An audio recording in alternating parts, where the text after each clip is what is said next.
300 ফিটে অথেন্টিক হাঁসের মাংস থেকে শুরু করে তান্দুরি চা পর্যন্ত যা যা খেয়েছি ভেবেছি এই সবকিছুর জন্য আজকে আপনাদের মুখে পানি এনেই ছাড়বো আমি। আসসালামু আলাইকুম, this is me Shahjin Akter from Shahjes box.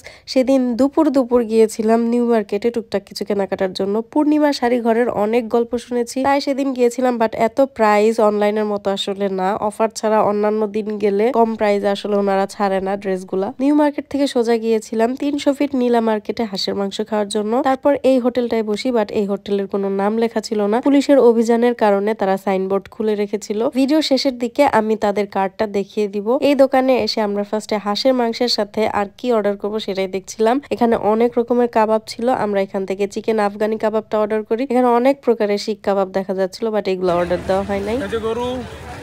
প্রচুর বেচা কিনা তো শেষ হয়ে গেছে, ধোঁয়া উঠতেছে। গরু, হ্যাঁ গরু, বিফ চুইঝাল, খাসি, এই খাসি।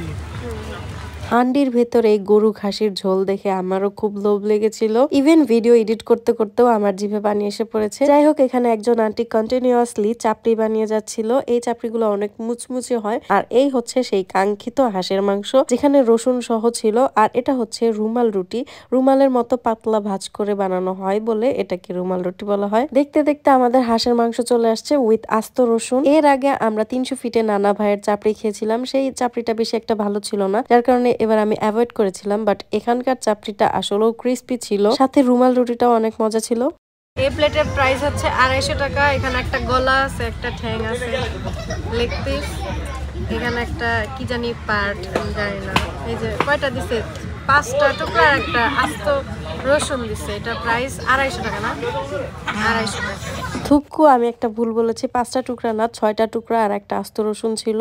আর প্রত্যেকটা প্লেটে কিন্তু সেম পিসই যাবে। আমি ফার্স্টে রসুনটা খেয়ে দেখছিলাম, বাট রসুনটা আমার কাছে তেমন ভালো লাগে নাই, শক্ত ছিল, কেমন জানি একটা লাগতেছিল। দেন আমাদের কাছে চলে আসে আফগানি কাবাবটা। এই আফগানি কাবাবের সাথে ছিল 2 প্রকারের চাটনি আর একটা বিশেষ সালাদ। সালাদটা বেশ মজা ছিল। এই থালার প্রাইস হচ্ছে 200 টাকা।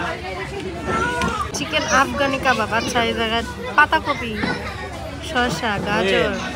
এই সালাদটাই আসলে স্পেশালি মজা লাগে আমার কাছে। এই আফগানি কাবাবটার টেস্টটা এভারেজ ছিল, যেহেতু আমি 1 প্লেট হাঁস খাইছি তারপর এইটা, তো এটা আমার কাছে তেমন একটা লাগতেছিল না। হয়তো খালি পেটে এটাও মজা লাগতো। আর কোনো কিছুর অথেন্টিক টেস্ট পেতে হলে আপনাকে অবশ্যই সেটা গরম গরম খেতে হবে, না হলে আপনি অরিজিনাল টেস্টটা বুঝতে পারবেন না। আমার মতো খাদকের জন্য এটা একটু বেশি হয়েছিল পরিমাণে। তারপর আমি আর তুহিন চলে যাই তান্দুরি চা খাইতে। এখানকার সবগুলা চায়ের দোকান সব একই রকম ডেকোরেশন করা। এর আগে এই 300 ফিটে এসে এই তান্দুরি চা খেয়েছিলাম, খুবই বাজে ছিল। তাই এবার একটু ভেবে চিন্তে খুঁজে দেখে শুনে ভালো দোকানে চা খেতে গিয়েছিলাম। বাট এখানকার আসলে সব দোকানের চা আমার কাছে একই লাগে, মানে কোনো চাই ভালো লাগে না। আপনাদের কাছে কোন দোকানের চাটা বেস্ট লেগেছে আমাকে কমেন্টে একটু জানাবেন, নেক্সট টাইম সেখানকার চা ট্রাই করব। মানে এমন ভাবে চাটা ডেকোরেশন করে সার্ভ করে মনে হয় যেন না জানি কত টেস্ট।